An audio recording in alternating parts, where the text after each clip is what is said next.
અમદાવાદના રસ્તાઓ ઉપર જાણે કે મોત ફરતું હોય એવું લાગી રહ્યું છે। ક્યારેક બેફામ બસ, ક્યારેક ટ્રક, ક્યારેક ડમ્પર અને ક્યારેક ડોર ટુ ડોર કચરાની ગાડી લોકો માટે જાણે કે કાળ બની રહી છે। અને ફરી એકવાર એવો જ માહોલ સામે આવ્યો, એવો જ ભયાનક દ્રશ્યો સામે આવ્યા વસ્ત્રાલમાં, જ્યાં ડોર ટુ ડોર કચરાની ગાડીએ અકસ્માત કર્યો। આ ભયાનક અકસ્માતમાં એક્ટિવા સવાર બંને વિદ્યાર્થીનીઓ હવામાં ફંગોળાઈ હતી।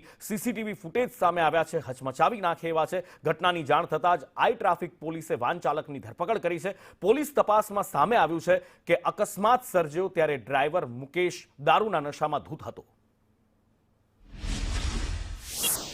આગળ ગઈકાલે સાંજે 7 વાગ્યાની આસપાસ જે કચરાની ભરવાની જે ગાડી છે તેને એક એક્ટિવા ચાલક કિશોરીઓને અડફેટે લીધેલ।